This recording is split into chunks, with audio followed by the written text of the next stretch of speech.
welcome to the Intuitively Wild podcast. I'm your host, Rachel Levine. Living intuitively wild is about coming back home to ourselves. Here, we talk about how to live connected to ourselves, others, and nature, and make a commitment to radical authenticity, vulnerability, and acceptance.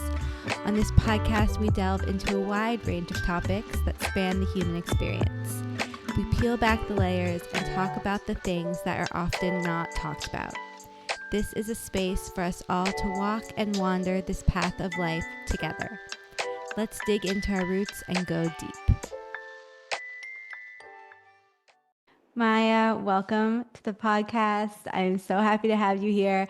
I've known you've been in my sphere for a while, but it wasn't until I did creative living where I really got to experience your energy and genius in more of a intimate container, and it truly changed my life. I mean, for those who don't know, I always said that creative living is a writing program of sorts, but it's so much more than that, and your part in it especially is so much more than that, and so all encompassing. And yeah, when I say it changed my life, I don't just mean it changed how I write and speak in the world. It really changed how I show up in my body, how I structure my life, how I think about creativity in general. So much to thank you for, and just so happy that you're here. Wow, I'm already about to cry. So excited to be here. So excited to be here with you. I'm such a big fan of your work. And honestly, creative living shaped my life as well. It's like the thing that I needed all my life, and creating it and seeing so many people go through it. So many rebirths from creative living. Like I get messages all the time that it's like, I'm a different person. And I'm like, of course, because like when you get connected to your creativity, that's what happens. So happy to hear that. And yeah, I'm so excited to be here, honestly. Okay, before we get into all of that, the first question that I ask every guest is, what is something you wish people knew about you that you don't think many do? Wow, this is fun. I feel like no one knows where I'm from, or everyone. Like I can tell that people know that I'm Latina, as far as that I give Latina vibes for sure. But I am actually Moroccan. Like most of my blood is Moroccan. My dad is fully Moroccan. My grandparents were fully Moroccan. And then I grew up in Venezuela, which is what a lot of people know about me. But my mom is Colombian. My dad is Moroccan. So that makes me actually 50% Colombian, 50% Moroccan, 0% Venezuelan. Wow. Okay. Yeah, I didn't know that. That's so interesting. And Yeah. do you feel that that cultural mix really impacts your life or has shaped who you are? Yeah, I mean, I didn't know how Moroccan and how Arab I was until I lived in Morocco. And it was so incredible how my whole body shape, like my hair, my skin, my French accent, because I lived in France for 2 years, everything changed when I was living in Morocco. And I felt one of the biggest skin shedding moments of my life. And I feel like I understood that that's home. So I feel like all my life, I didn't feel identified with Venezuela, but when I lived in Morocco, I understood that I am Arab. I really feel it in my blood, and it's such a beautiful culture. Wow. Well, speaking of shedding and shifting identities, that is a spiral process that I'm very familiar with and feels like a big theme in my life. And I feel like it is for you as well. I'm curious how you view your identity. Like, who would you say you are now if someone were to Wow. ask you? Which Wow. I know that that is a very hard question, and so I'm really curious how you answer that. Yeah, what comes to mind is, and I'm so jealous because I wish I could interview you on the same thing, but you have to come to a podcast, like we have to do this again.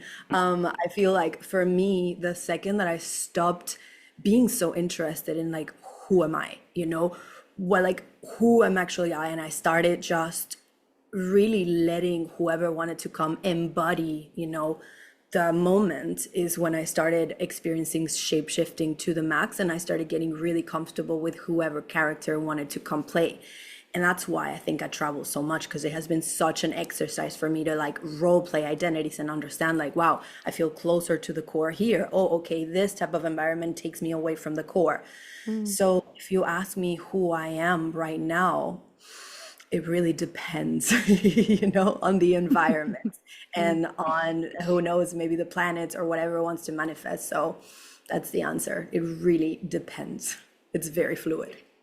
I love that because I resonate with that so much. And I think that that is one reason I felt so drawn to how you approach creativity because it allows for that shift in identity, it allows for that fluidity, and it allows us to show up as whoever we are in that moment and for it to be completely different than who it was yesterday. And I think that I used to feel shame around that part of myself, around the fact that I was constantly evolving or how impactful my environment and my emotions were on how I was showing up in the world. And so having that permission slip to just like be that way has been so helpful. And it's definitely been a huge practice for me and something that you talk about in so much of your work and that we definitely delved into in creative living is how in order to show up differently or have a different to live differently in your life, you have to create that safety in your body to do so. Yeah, yeah, And yeah. so I would really love to hear about that process for you. Like, when did you realize that important piece in the process for yourself? Yeah, wow. I mean, very late. But I love that you're bringing in creativity and shapeshifting because that is exactly the process is becoming a container. So shapeshifting is not just like changing all the time, right? Because for me, the most shapeshifting humans are actually the most creative humans because creativity has nothing to do with skills, right? And when you allow yourself to be that container, which is kind of what I was saying before, it's not so much of like what the container is going to look like, but just becoming the container, then the creative force of the universe or creativity, Shakti, Kundalini, however you want to call it, then it can come and dance in you. So shapeshifting is a lot of a dance of, yeah, becoming the container. And in terms of safety, I mean, if you think about, a container, if you wanna become an invitation for an energy, it really has to be safe. It really has to feel safe. And somatically, your body will not change until it feels safety. And when it comes to creativity, this is very, very, very often the case that someone doesn't feel like they can explore different facets of themselves because they have so much resistance in the body. And the body's like, no, this feels so unfamiliar. We can't change. We can't delve. We can't step into this arena until we find self safety in the body. Yeah, it's we are taught from such a young age that change is scary, that it's unsafe, that we need to know the next step and like have that clarity and certainty. And so for me, in order to like con it, have control, I feared change, specifically like in my body, like wanting to control the body. And we're taught not to feel safe in our bodies. We're taught our bodies are something to try to control and try to contain.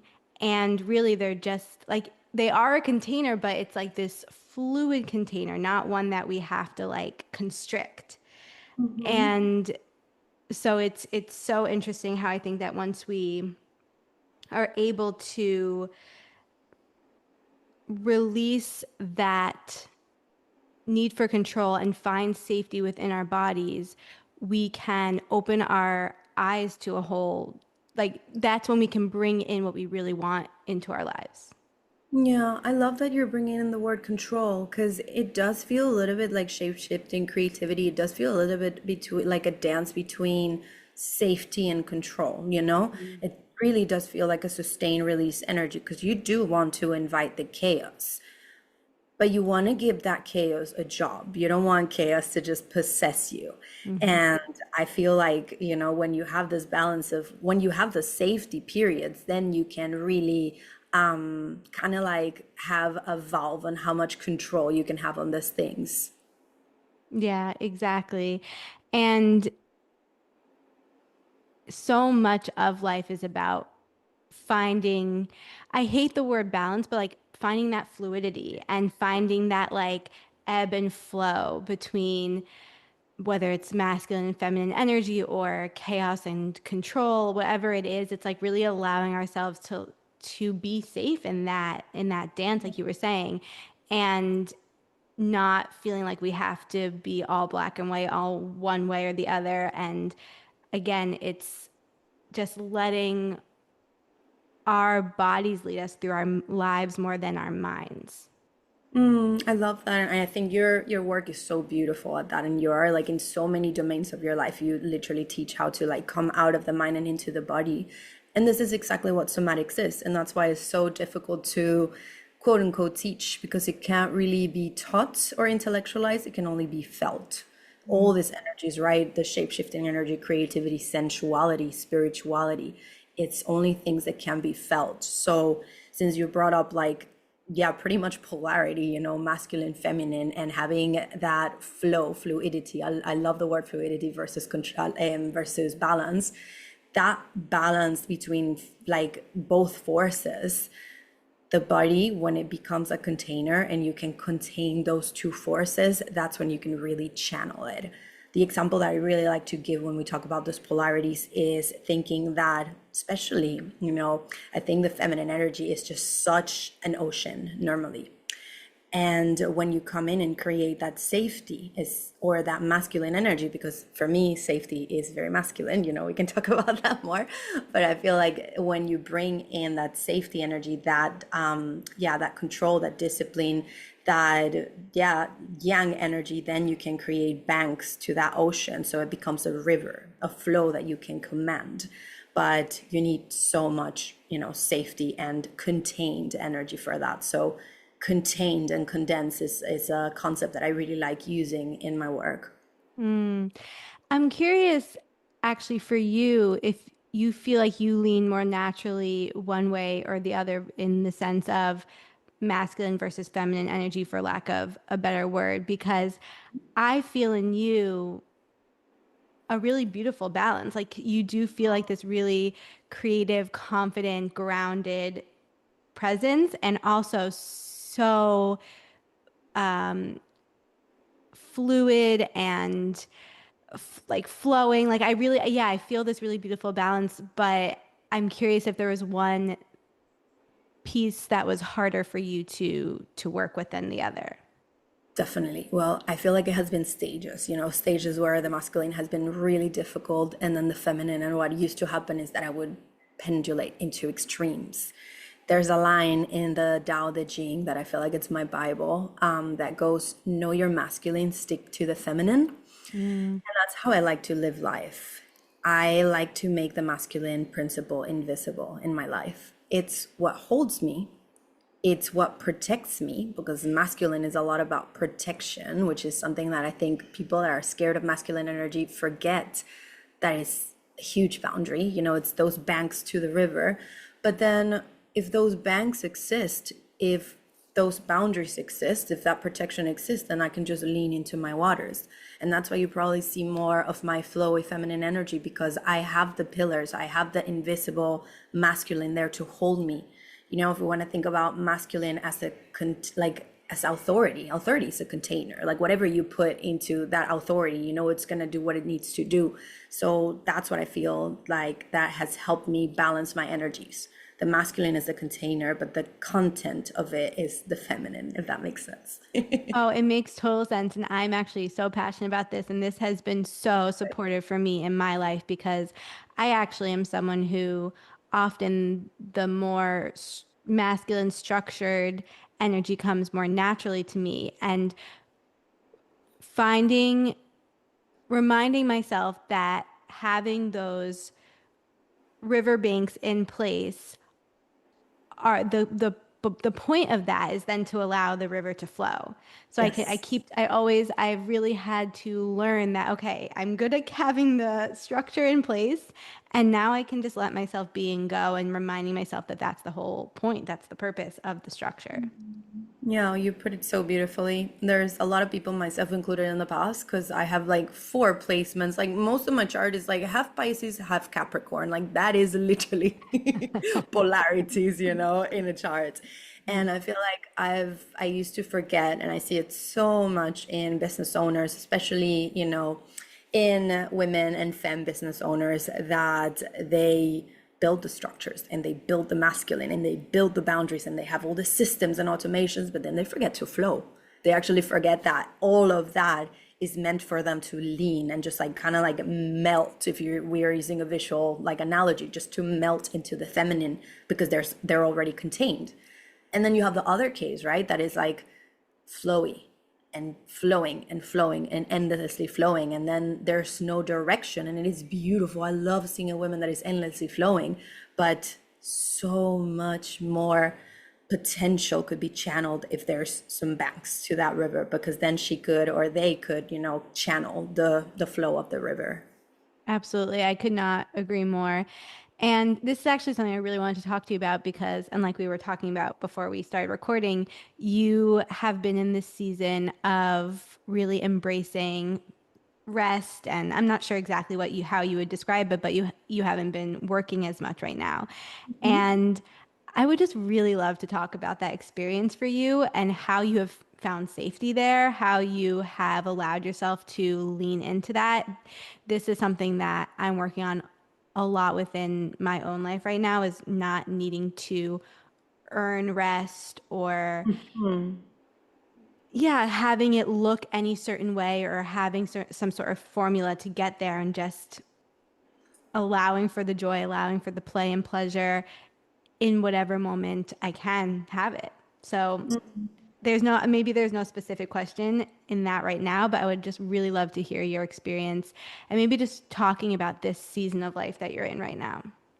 This is already such a beautiful conversation. And I love that we have the melting into the feminine analogy to, work with, because the only reason why I can take 3 months off in the summer and truly take months off where I'm just like, podcast episodes and chilling and writing is because I built the structures for it. So I did, well, there's two pieces. Let's talk about masculine. Again, safety is masculine. So let's talk about the systems that I built, and then let's talk about the embodied piece of like feeling safe around safety, which I feel like is safe around rest and free time. Sorry, that I feel like is the juiciest part. So I plan my year. I do a lot of capacity planning, and like this is what I apply in my own life. This is what I teach in my mastermind expansion is capacity planning for time and energy freedom.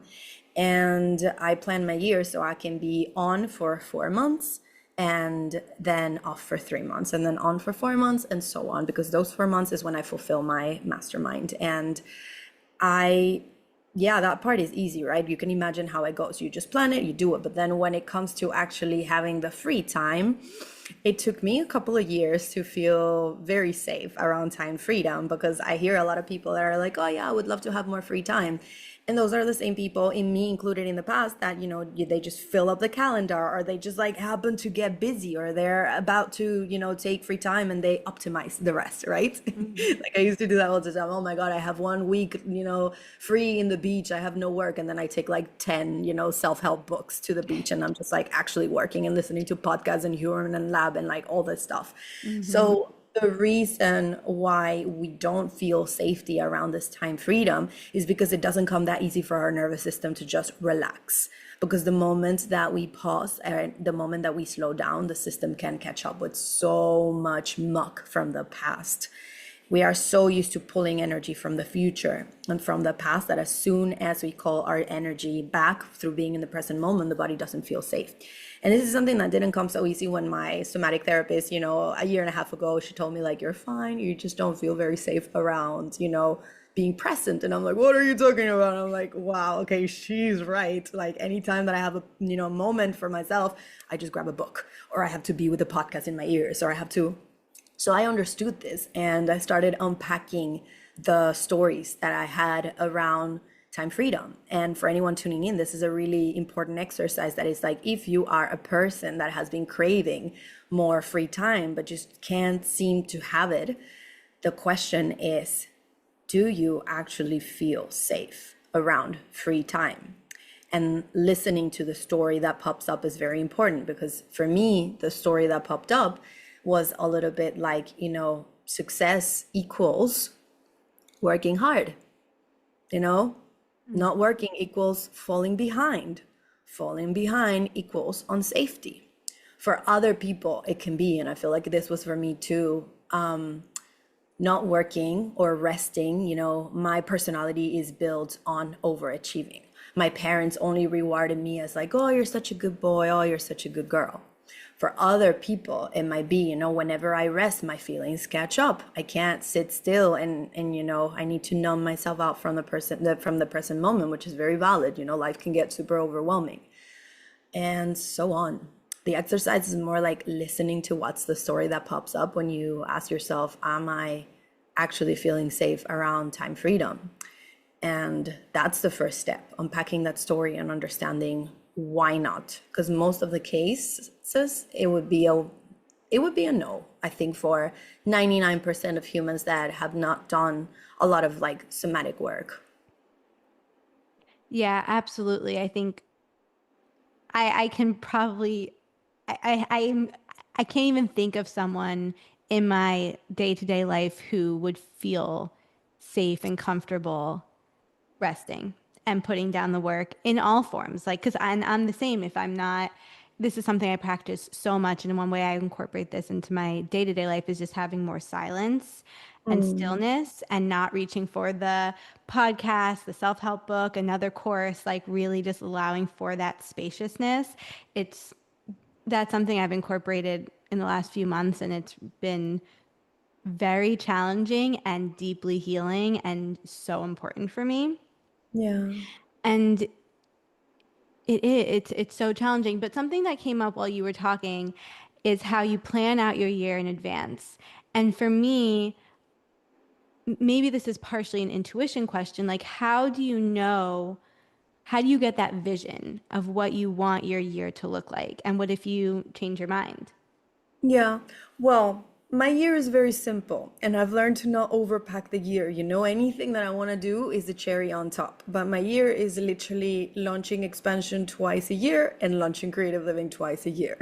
You know, I and love I've that. built a business model where I am a rinse and repeater. I'm also a generator, which I feel like this is very much our strategy. Hmm. Rinse and repeat mastery. So I feel like I could do that for the rest of my life and be happy. And any other offers, like for example, I just finished a cohort with one of my best friends, Isabel Taylor. We did a state to create. That was a beautiful somatic thing, but it was like on top, and I could do it because I had the capacity. So that's how I leave space. It's like I know I'm going to hit, my revenue goals if I only do expansion in creative living, and anything that I do on top is going to be nice.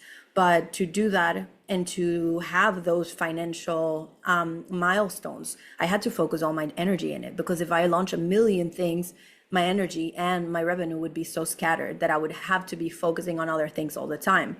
So again, like sustain and release, I feel like I just have two big, release launches a year, and the rest of the year I'm just building the wait list for expansion, which is a way to say building the energy for expansion.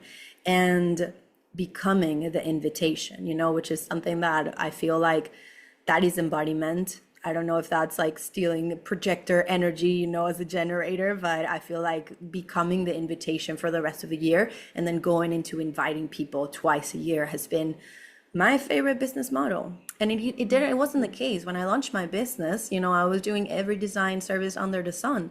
I built out a team of 4 people in under a year. I hit 6 figures in under a year, but at what cost? I was working so much and trying out all the hats and just like feeling like, yeah, I just wanted to dedicate my energy into doing one thing. And it feels so good to commit to something. Like it just feels like I have this like tantric relationship with expansion. I love that so much. And it speaks to how important our creative works are in the world, like how we really do birth them into the world. Oh yeah. And how important simplicity is. And it's another thing along with control and fearing change and not finding safety and rest is that is ingrained in us from society is that simplicity is not okay. Like we need to always be Mhm. doing the most complex, like adding more things, just like piling it all on. And I really have been feeling like simplicity is the most spiritual practice we could ever commit to. because That it's is so beautiful. so challenging. And yeah, so That is spirituality, right? Stripping everything back to the core and like seeing what beats when the only thing that you can do is what you're passionate about. That's tantra, honestly. Like really stripping all of the noise down and just seeing if the heart still beats when you remove all of the decorations. And I feel like that's how I like to do business. mm. Very, very stripped back, very just the soul, very, very like the core of who I am. Yeah, and that's so felt in your work. Like you can really feel how all that you offer to the world is a part of your spiritual practice.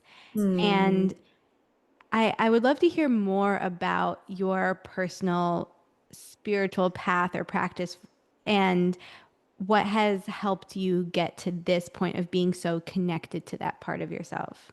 Wow. Yeah. Oh, I love these questions. Where to start? I mean, I could start from the beginning. I could start from the very beginning that, when I was younger, I was very punk. I was like very, very punk, super like I had my whole room with like Nirvana posters. My favorite band was Red Hot Chili Peppers. I was just like very, very punk rock and very anti-system and very like proud to be an atheist, very Mhm. proud to like I believe in no gods and always, yeah, always talking about that very publicly. And then, I started partying and I feel like, yeah, I was so disconnected from creation itself that the only source of life that I had was destruction.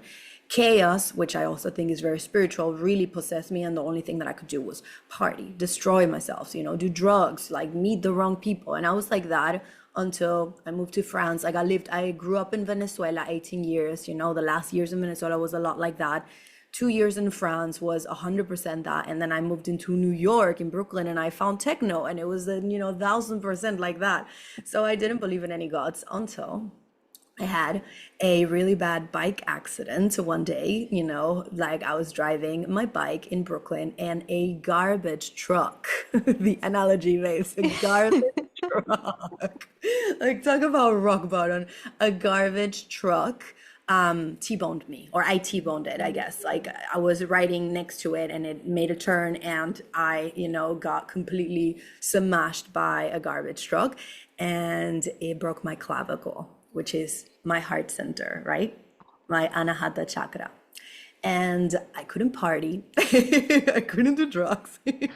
I couldn't do any of the things that sparked me joy. Mhm. So I was just left, doing a lot of rehabilitation. I also was a huge gym rat, and I had a boyfriend at the time, Zach. God bless him. He gave me this yoga book that he found in his studio. He was a drummer, and there was like a leftover yoga book. And he's like, "Hey, since you can't work out, here you go."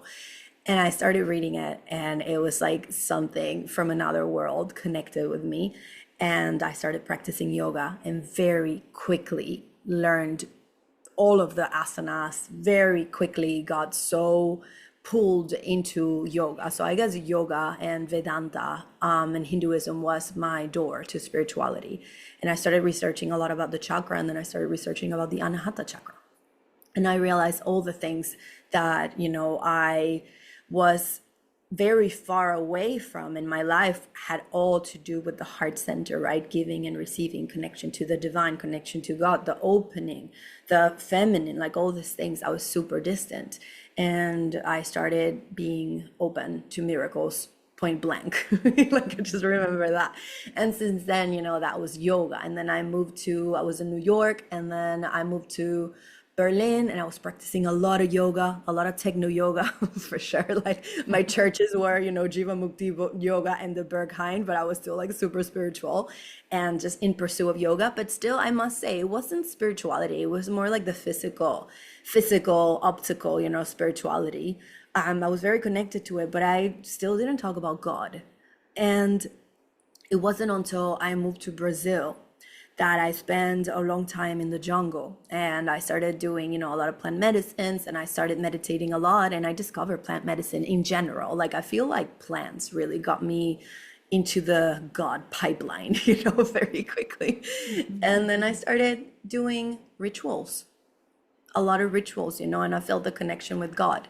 And since then, I could talk forever, but it's been a journey of finding God through different mediums. And the biggest one for me lately has been my creativity, because I really feel like it's a co-creation with God. I really don't feel like it's me that I'm putting all the effort. Is I need to be a vessel for the divine to come to me, for me to be creative. And that's the biggest motivation for spirituality, because I know that it's a giving and receiving system. And the more I give, the more I receive. And it all has to do with the heart again. It's like my rose and my thorn in this life. Mm. Oh, wow, that's so, so beautiful. And I feel some of my experience reflected in that. Especially recently, I've been so connected to the fact that my spirituality, my rituals are here to allow me to use our language that we've been using, this open container for creativity to flow through me. And that does feel like my intuition, that does feel like my connection to God and source, and really structuring my life in order to have access to that as deeply as I can. This has been a very present conversation in my life because I think there are a lot of people who don't understand that way of structuring your life. If there's someone who, has a different way of orienting themselves to the world, and I tell someone that I'm not free, some of that, like to hang out or something, some of that is because like I need the space to just be by myself and to really honor the rituals that I've crafted for myself. There can be pressure from the outside world to infiltrate that. Yeah, And yeah, yeah, yeah. so, what are some of the rituals that you have devoted yourself to on a more regular basis, and how do you kind of tune out the noise of the external world that might try to push its way into that? I am going to ask you the same question when you come into my podcast, because I'm so. Can I ask you a question before we go into this one? Because I'm Of just so course. curious. Like, I'm such a generator when I go to other people's podcasts. I want to know how your connection with God deepened with your plant medicine journey, because I know that you're such a witch and such a, yeah, I want to, I'm very curious. I want to know. Yeah, that's for me. I think of it more as my connection to nature, and I I think everything really changed when I did my herbal apprenticeship in England, and I was living in the Cotswolds, so like 3 hours outside of London, and I was able to explore the farmland and like go sourcing with with my mentor and like really be with the plants. And my first assignment when I landed with my teacher was to find this specific herb, eyebright, and to just sit with it and Wow. to listen to what it had to say. And that was really the first time I had done a practice like that. Yeah. And she was like, just sit for as long as it takes until it talks to you. And I was like, okay. And I did. And I just sat with the plant and I paid attention to what it had to say. And I felt something come alive. Like I felt this relationship with nature switch on. And it was like something in my ear like changed, like I started to hear things differently. I started to see the world differently. And now maintaining and deepening that relationship with nature is one of the main priorities in my life, one of the most significant relationships in my life. And it really is about, I mean, this is another reason why silence is so important to me because it really is about listening. And I was just writing about this recently, how I feel like nature needs all the five love languages. Like she needs us to listen to her, she needs us to talk to her, she needs us to like touch her. Touch her. Yeah, and to like give her Give her gifts. gifts. Yeah, like have an altar to nature, like and really deepening my that relationship in that way. And it's really impacted my relationship with myself because another thing I always say is the deeper our relationship with nature, the deeper our relationship with ourselves. And I've really felt that in my own life. So beautiful. I definitely want to hear more of that story. I can't even say that I finished it because it's just so precious. I am almost done with a 7 month Blue Lotus apprenticeship. Like Wow. it's so sacred. Like I can't even talk about it. it just has been so beautiful to sit with one plant for so long. It started in Sri Lanka that, there was a lot of blue lotuses in there. And then I found an herbal mentor, Adrienne, and I've been doing, her course that is like, it's not even a course, it's just like this beautiful journey, sitting with the lotus, taking the lotus in different forms, doing my tinctures with lotus.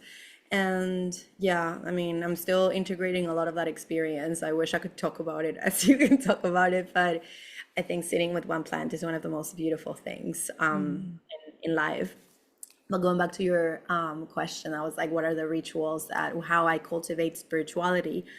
It's very fluid these days. Like I've definitely had more, like pulling a deck and going into my altar and praying and doing this and that. And now I feel like my non-negotiable, which is also like what we do in expansion, is just having a morning practice that is fluid and is waking up and asking, what is the spirit craving right now? Like, how does it want to manifest through me? So instead of having this, like, I'm going to drink cacao and this and that, which is a little bit of optimizing spirituality, to be honest, like how I used to do it before, check, okay, connected with God, check my prayers and affirmations. And now what I do every day, it's my expansion visualization practice. So I have a future self manifesto, and this is like a, requirement in expansion that they do it every morning. I say out loud my future self manifesto. I write my auto suggestions that are like kind of like affirmations, but more specific.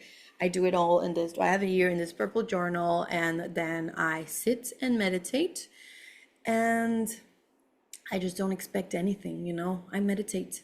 I sit and meditate. That is my spiritual practice nowadays. I am doing a mix of like meditation slash kriyas from Kundalini yoga slash sometimes I even like start EFTing in the middle of my meditation. Like it's really like whatever wants to come through. And I feel like that's exactly what we started talking in the conversation. It's like, whereas before it was all pillars and all structure and there was not really a place for the feminine to flow. Now it's just like, I know that the container is there. So I just have to sit. I just have to show up, I just have to like sit and be like, all right, I've arrived. What's the message? Mhm. Yes, yes, yes. I've again had such a similar experience in the sense that, again, like I was saying, sometimes the structure and masculine energy can come more easily to me, or I lean more into that. And so I've really been like a strict, devoted disciple of spirituality and had my rituals and did all the things in like a very specific way. And now my main practice, and again it's one of the most spiritual practices that I do, is letting go of that. And something that I have found as a theme in my life is knowing the rules so I can break the rules. Like I love being a student, I love learning, I love soaking it in when I'm really interested and passionate about something. And so then I have that structure, I build that foundation for myself, and then I let it all go and just let myself trust my intuition to lead me where I need to go. And that's why one of my more recent practices that has come into my life that's also completely changed my life is tea ceremony. And so I sit with my tea every day, and that's also really helped me embrace that feminine flow energy more. And like you said, no expectations. Like I meditate with my tea, I journal, I talk to nature, and I let go of the expectations or the need for it to look any certain way. Yeah, wow. I mean, it's back to what you said, that simplification is spirituality at the end. Like if you think about life, if you think about life actually, like it is all like a test or a preparation to really strip layer by layer everything. And the last layer being, your own body. Mhm. And I feel like the sooner we get into that train of like simplifying and letting go, like the easier it will be to let go of, the body and then just ascend into whatever is there to ascend into or descend or who knows. But I feel like, yeah, simplification has been one of the biggest spiritual practices of my life. Very sacred, definitely very sacred. Yeah, absolutely. And I think, our fear of, if we're framing it in this way, our fear of simplicity is also kind of our fear of death. And we're like piling on all this armor to protect us from that uncertainty and trying to like, you know, hoard all these things to have the control and build in all the distractions and all the noise. And when we strip it all back and are left with just the essence of life, the essence of who we are, there's so much freedom in that. And I think we're actually, a lot of us are afraid of freedom. Yes. Wow. Yes. I mean, this is the meat of the conversation because at the end, what we're saying is like, if we're even bringing it back to safety and what we're saying in the beginning is like the body is so afraid to change is because like when you do the math, the body is just really afraid of dying. And all these things, uncertainty, equals dying unless you have trained your body to jump and jump and jump into the unknown and say, hey, see, we did it. We didn't die. We jumped and we can jump higher next time. And actually, that is what shapeshifting is about. It's losing the fear around freedom, because as long as you don't do that, freedom equals death. And this sounds insane if you listen to it and you don't, know the context. But from all the conversations that we've been having today, that is actually the core of liberation, right? Saying, the moment is so precious that if I die right now, I know that I lived a free life. And I know it myself, that if I die tomorrow, if I die in the second, I know that I was so true to the core of who I am that I will be liberated.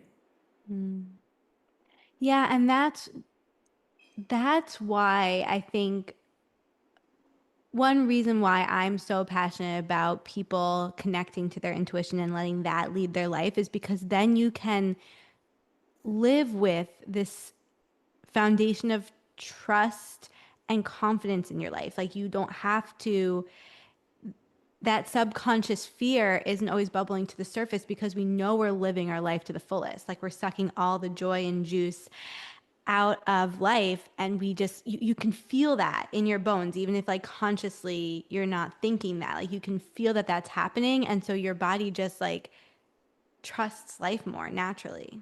Yeah, yeah. I think that is intuition, self-trust on crack. What has your process with intuition, self-trust been like? Like, did you always have this level of connection to your intuition and to trust within yourself?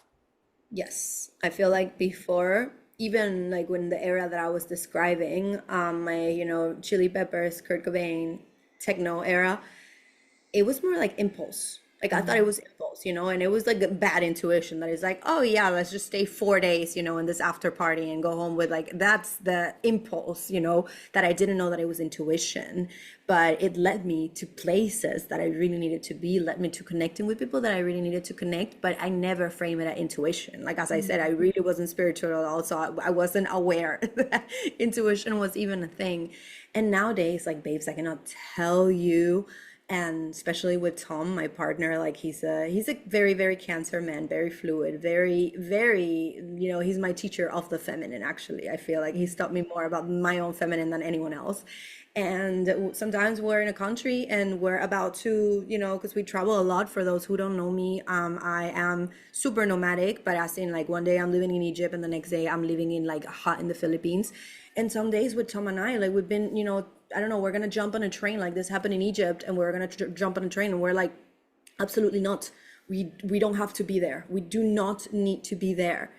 And the more it's like a radio, that the more in the beginning, if you haven't used your intuition there, it's gonna sound a little bit like shh, and the more you tune into it, the clearer it is. And now I just can't ignore it.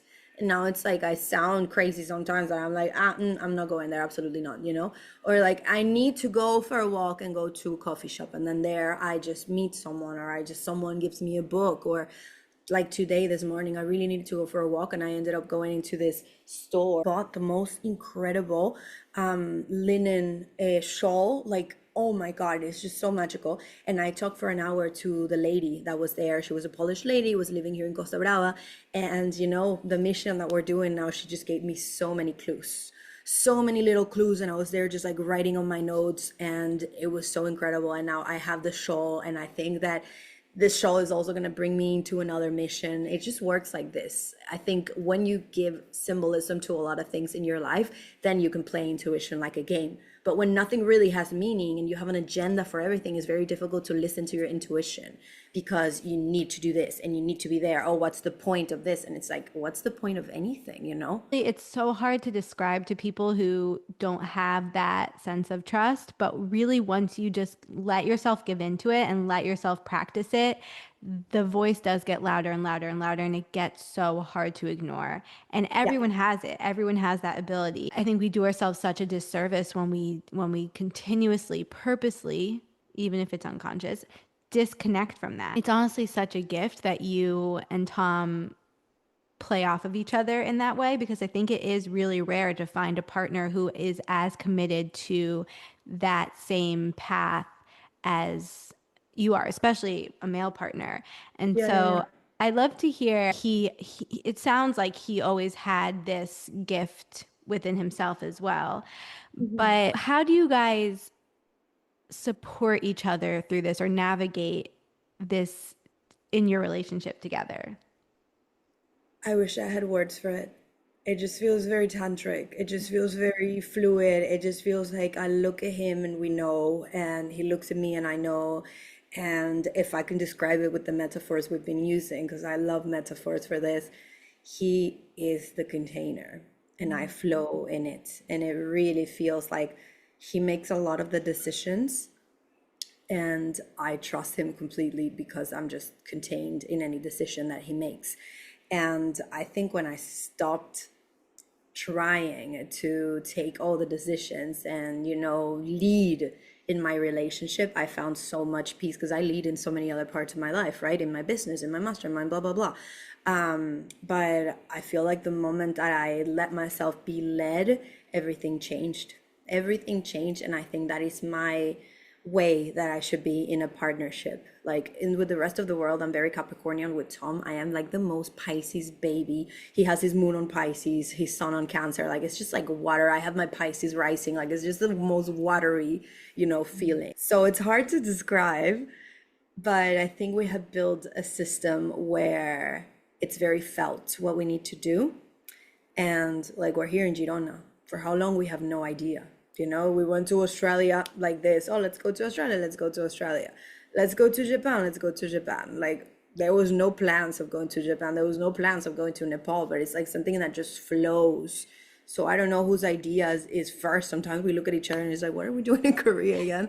But I really feel like it's just like this dynamic that we have together. It feels in a non-creepy way or in a non-codependent way, sometimes it does feel like our life's purpose are so intertwined that sometimes it's like one soul making the decisions, you know, or one God's plan, you know, we're both in God's palm, so we don't need to be taking decisions because we're being taken by the same train, if that makes sense. It does, and it's so powerful to hear you talk about it. It's very inspiring for me. Um, yeah, it's beautiful. And that it makes me, you were talking about, you know, soul purpose, and I'm curious if you feel like you can put into words, and maybe you can't because this is a big question, but like what do you feel like your soul's purpose in this lifetime or even this season of your life is? Yeah, I think, and this is gonna sound very like I'm intimidated to say this, but I think I help people. Ooh, I'm gonna say it. It just sounds a Say little bit like I just hope it doesn't sound like too grandiose, but I think I really help people like get comfortable with the fact that, you know, they're walking towards their own liberation, like break their own ceiling, you know, in an easier way. But you know, I think expansion, my mastermind, is a little bit of a Trojan horse for liberation because that's what is celebrated the most in the mastermind. Like, yeah, they're, you know, the people that come to the mastermind, they're all witches. They're all high achievers. Every single goal they have, they will, like, with the level of accountability, like, they will get to it. But the thing that is the most celebrated is actually when they have a very intuitive moment and when they have a pivot or when they're like resting for a long time. So I feel like liberating people is something that I'm very passionate about. And if I could do something for the rest of my life, would be that, helping people liberate themselves from their own self-concept. Wow. And that's not too grandiose, and you are doing that. So you should say it with full confidence, 100%. I'm still liberating myself, by the way. Like Oh, I'm leading with absolutely. you. Yeah. I mean, I think not always that, there's that saying we offer to the world like what we need. And I do think that's true to a degree, but I think it's like we just offer to the world what, for some reason or another, what we are so deeply entwined with. Yeah, yeah, yeah, yeah. So, yeah, it makes sense that this is such a theme in your life in so many different ways. Definitely. And liberation, it really used to be more in a very rebellious fuck the system way. And now like liberation is such a beautiful pursuit because it's not even freedom, it's like liberation. Yeah, it's very special. And what if you had to, 'cause so many people I'm talking to, and you can tell me if this is your experience, I feel like they're in a very distinct period of life where we're like leaving one chapter behind and entering a new chapter. Yeah. And I'm curious if that's your experience, and if so, if you have words for what you feel like is what you're leaving behind and what you feel like is the chapter that you're entering. That's exactly where I'm at right now. And it has been like I call this the space between. And, I wrote an essay about it. I talk about it all the time because I think it's the most fertile soil. It is the most fertile soil for the next chapter. And I think I've been in the longest periods of space betweening in my life. Because in May, okay, this was like 2 months ago already. I had the one of the biggest manifestations of my life came true. I haven't even been able to talk about it because I'm still integrating it. A very, very big goal of mine came true to the T in the most beautiful way. Amazing quantum leap, like really. Tom also launched his book, Expansion sold out like crazy. And I feel like from that moment on, I was asked to sit for a second, and I paused my podcast. I paused a lot of like content creation. I paused a lot of like writing. And it has been really incredible for me to pause. So for anyone that is going through that space betweening, my recommendation would be to do less and pause and sit in silence to really see who wants to emerge, because that is the most fertile ground in the world. And if we want to talk about it somatically, because what happened to me is that I was like on the edge of freeze response, right? Because I was like so like the next chapter, felt so kind of like the next chapter felt like a costume, but the current one felt like it was trapping me. And it was so interesting to see how I was so close to going into freeze response, because it's like, am I just chilling? Am I doing nothing, or am I going into freeze response? And like the only way to fight freeze response is by doing less, is by removing, layers and removing things and allowing yourself to sit through it. So I feel like the space between, if it was something somatically, would be freeze. And I must say, because freeze is very demonized, but our bodies need to go through freeze response sometimes. Like it is just, you can't just be regulated all the time. You cannot. And it's so important to allow yourself to freeze for a second, allow yourself to go into this, nervous system response where your body just needs to integrate. So for me, integration is all about saying, allowing your body to be calm for a second and saying, okay, this just happened and this is going to happen. And I don't know how this looks like, but I need to be here still. And so all of May was that for me. A little bit April, May, yeah, June, a little bit of June was like that. And then I went to Japan. I went to this onsen where I didn't work for 2 weeks, slammed my laptop shut. That's when my, 3 month sabbatical started. Boom. And I feel like I let myself melt so deeply in the onsen. Onsen, for those who don't know, is a Japanese bathhouse. I was there with 16 women. That was like cleanse completed. I know what we're about.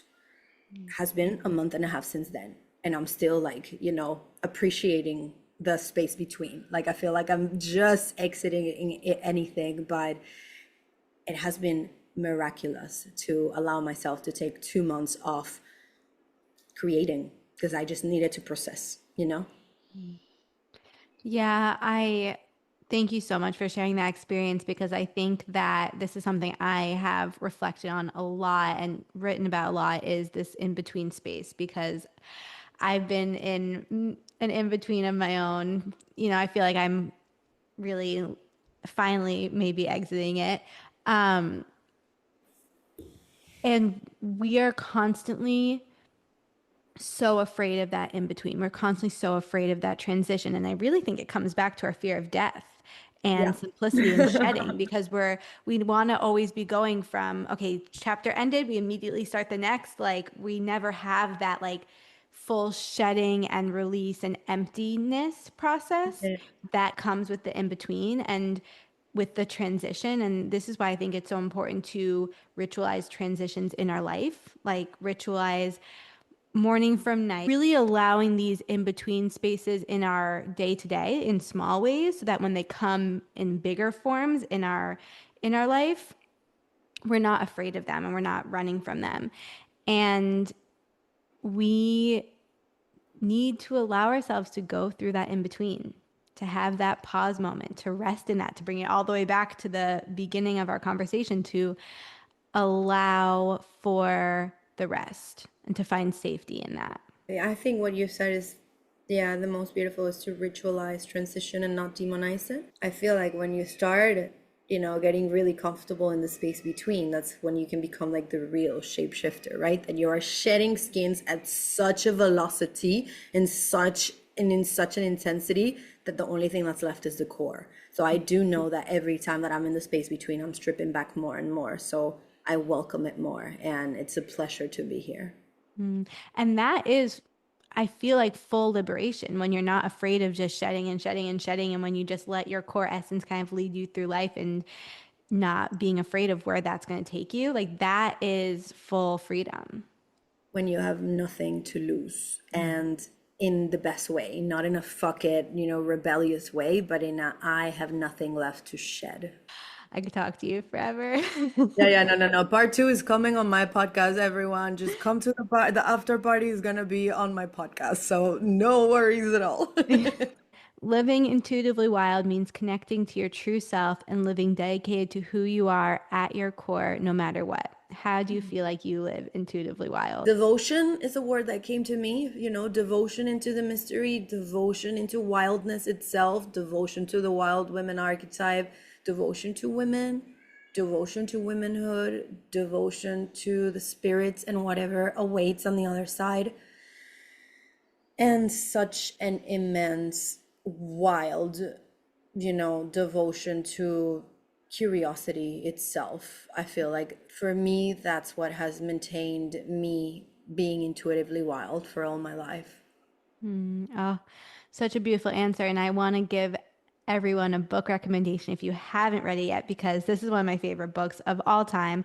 And I read it a long time ago, and you actually inspired me to pick it up again and to just like really have it on hand all the time, which is Women Who Run with the Wolves. Oh yeah, Bible. Absolutely, like truly, truly. If I could only take one book with me for the rest of my life, it would be this book. I actually have a book club, and we just read Women Who Run with the Wolf. So I'll send you the link for anyone that wants to watch the replay of that meeting, which was epic. I always lead people to expansion because it's the best. And I'm not going to say anything else. If you feel pulled, this is how I keep, the invitation open to expansion. If you feel the pull to expansion and you have heard like little breadcrumbs of expansion here and there, that means, follow the breadcrumbs. So I will leave you expansion somewhere. And my pod, definitely, like we're gonna have you in the pod so people can jump into the part two. Yes, absolutely. And I have to say that working with Maya is just such a gift in any way that you can. So highly Oh recommend. yeah, also like of course, creative living is amazing. Like if you are feeling the pull towards creative liberation, like that's what it is, abolishing self-censorship, creative liberation through the expression of creativity, which is my friend Lois's job in creative living, and the energetics of creativity, that's kind of my role, then definitely come to creative living because we're gonna have round 3 in the fall. Thank you so much again. Thank you so much for joining me on this episode of Intuitively Wild, the podcast. I I hope it helped deepen your connection to yourself, sparked some insights, and inspired you to live intuitively wild. If you enjoyed this podcast, it would mean so much to me if you would share it with others and leave a rating and review. And please reach out to me. I would love to connect with you. I will see you next time for more magic.